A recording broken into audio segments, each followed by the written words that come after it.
Welcome back to Bahrain and to the drivers' press conference. And as you can see, we have Max Verstappen and Alex Albon with us from Red Bull Racing. Welcome, guys. Good to see you. Max, why don't we start with you? Looking ahead to this weekend, no Lewis Hamilton, obviously. Do you think that gives you a better chance in this race? Well, there is no Lewis, but there is Valtteri and George driving the fastest car in the field. So it will still be very tough and not easy, and especially with the layout we have. Lap times will be very close. Also with the guys behind us, from last week. So I don't expect it to be very easy out there. But do you think this layout will change the pecking order? It will only help the cars which have a lot of power. So yeah, I expect it to be a little bit more difficult for us. More difficult than last weekend? Yeah. And thoughts on the outer circuit, does it remind you of anywhere else you've raced? Is it similar to the Norris Ring, for example? No. I think it's definitely a bit of a standalone layout. It's quite sandy. It's not used a lot, that area. But it's a new challenge. It's different. So yeah, let's see what it gives us. Thank you. And Alex, coming to you, let's start with getting your thoughts, if we may, on George Russell driving the Mercedes this weekend. Yeah, good stuff. Yeah, excited for him. I think he'll show everyone what he can do. Obviously, it's exciting for him to be in the young generation, I guess. And I have no doubt he's going to do a good job.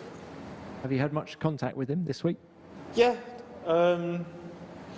Yeah, just chatting about the situation and hearing it unfold, and kind of hearing him and just speaking to him about the whole thing. Did he send you already a topless selfie in the Mercedes suit?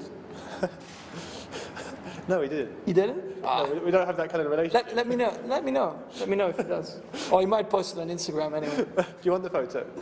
No, it's just what he does, so I'm waiting. Yeah, I am as well, actually. Come on, George. We haven't seen it yet. Send it. How much do you relish the prospect of racing George? Because you're going to be in, well, maybe the same part of the track.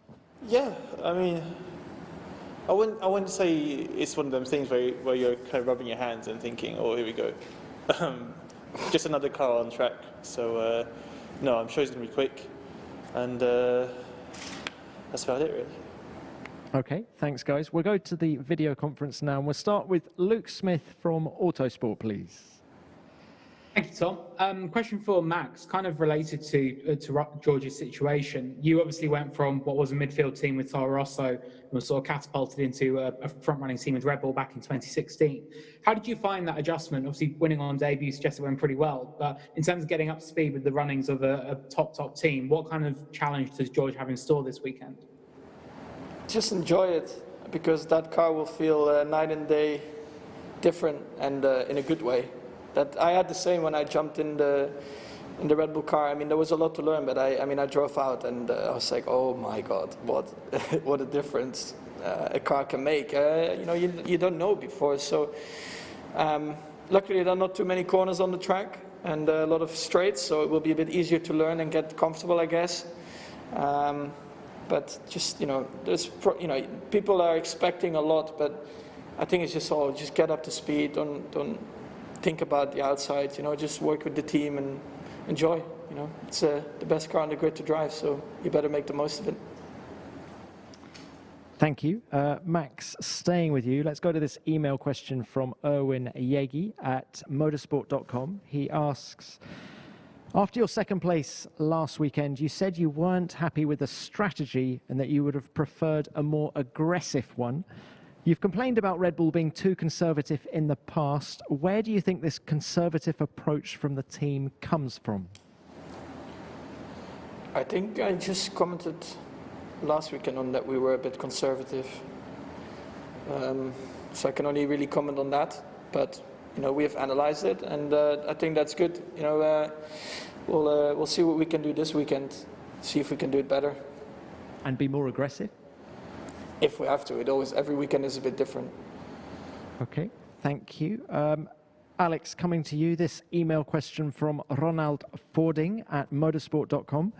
He asks, Helmut Marko said a decision on the second Red Bull seat will be made after the final race.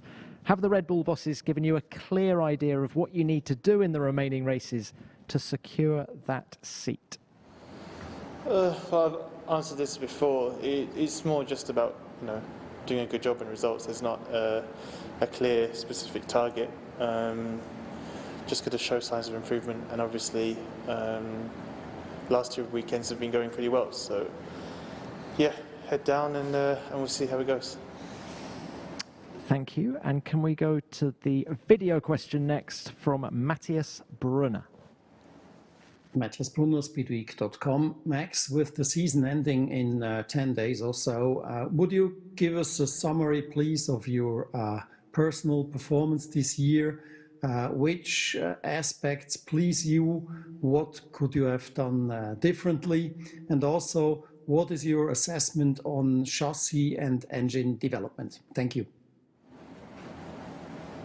Overall, simply lovely, but it can always be a bit better. I mean, I think I'm the most critical towards myself all the time. But I think you shouldn't look at, let's say, race wins or amount of podiums, because that really depends on your car. But I think compared to the year before and the years before that, yeah, I think I did improve a bit, just in terms of consistency, which is good. Yeah, so I'm happy about that. Of course, we want to fight for the title as a team, so we'll try to work on that, and that's also for chassis and the engine side. So hopefully next year, we will be a little bit more competitive. So yeah, we can give Mercedes a harder time. Thank you, Max. Let's go to Dieter Renken next from Racing Lines. Thank you, Tom. Question to both along the same lines. Obviously, Honda have said that they're going to upgrade for next year. Which areas in particular are required? Is it the IC side or is it the hybrid side? Where do you think the biggest shortfall lies, please? Alex, why don't we start with you? Well, it's a bit of both, really, I would say. Merc seemed to clip quite a little bit down the straights, but also quite good just purely down the straights as well. So, yeah, it's great to see Honda, pushing, developing through to the very end. Shows a lot of character, and yeah, hopefully we can have a good final season with them. Thank you. And Max, similar to Alex? Yeah, I mean, the engine is never good enough. Like, the chassis is never good enough. Like, your driving is never good enough. So you always have to improve every single year, every single race weekend. You want to try and improve, and that's what we have to do in every single area, because nothing is perfect. Thank you. Let's go to Christian Nimmervoll, please, from motorsport.com. Thank you, Tom. Max, you've been quoted as saying about Alex's performance last week that, quote, I don't think that if you're 30 or 40 seconds behind your teammate, that's very good. Do you feel like you want to add context to that quote, or do you stand by it? I think you want me to add context to that. I don't need to add anything to that. I think as a team, as a driver, everyone of course always wants to perform at the highest level, which we always try to do. But I think it was more that at the time I felt also a bit sorry to Sergio, retiring from third and stuff like that. So that's it, and I think we should leave it there. Thank you. Scott Mitchell from The Race next, please. Yeah, thank you, Tom. It's a question for Max, and then if Alex has got anything to add, then great. Max, you mentioned earlier about sort of maybe expecting this layout to favour the teams or the cars that have got more power. Do you expect a similar sort of deficit that we saw at Monza? That was the last, I think, big deficit to Mercedes, or do you think you've closed the gap since then?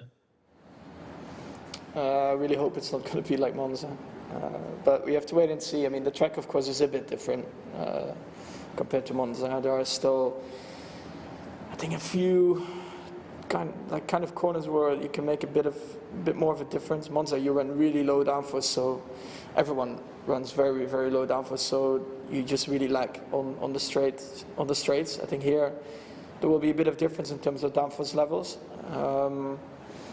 But yeah, let's hope and pray it's going to be better.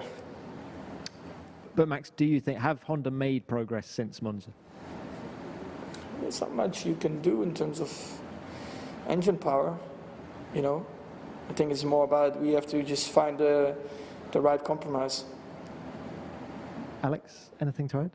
No, it's similar to what Max said. I think Monza as well, we were struggling a bit more with a bit of both chassis as well. So coming from last weekend, the car was pretty good. So I don't expect us to be like Monza now. Okay, thank you. Let's go back to Dieter Renken, please, from Racing Lines. Thank you, Tom. Cottoning on to the previous question about the 40-second deficit, what is it that each of you would like from your teammate, and are you actually getting what you require from that teammate? Obviously to both, please. Alex, can we start with you, please? No, I mean, I don't know what I want Max to do now. Yeah, you do you, Max. Yeah. Yeah, I don't know why we need to continue asking stuff about that. Just have to focus on ourselves. I think that's the most important. Just try to always do the best we can, right? So. Okay, thank you. Focusing on your battle with Valtteri, Max, you're 12 points behind him in the battle for second, largely brought about by your consistency, 6 second places this year. Do you think P2's gettable? Maybe, but I don't know. Need quite a bit of luck for that as well. It's a bit of a shame, of course, that we retired 4 times, I think. Otherwise, P2 would have been quite easily there. But yeah, it is what it is. Okay, thanks. And we've got time for one more question, and we'll give it to Luke Smith from Autosport, please. Thank you, Tom. Max, you spoke about your father doing some car testing last week in the press conference. I remember last year that you mentioned that you two would like to do 24 hours Le Mans together in the future as a father and son team. Are you guys talking any more about that? Is there anything coming from all of Jos's recent testing? It seems like I'm more excited about it than he is, being in the team together. So I don't know. I guess I have to push him a bit more for him to really want to do it. But I think that's just because he wants me to win. So he wants to do a good job himself, right? So if we do it, then of course we do it proper, and then we'll have to practice a bit more in whatever car we want to race in at the time. But I think at the moment it seems a bit far away. All right, thanks, Max. Thanks, Alex. We'll leave it there. Best of luck this weekend. Thank you. Thanks, everyone.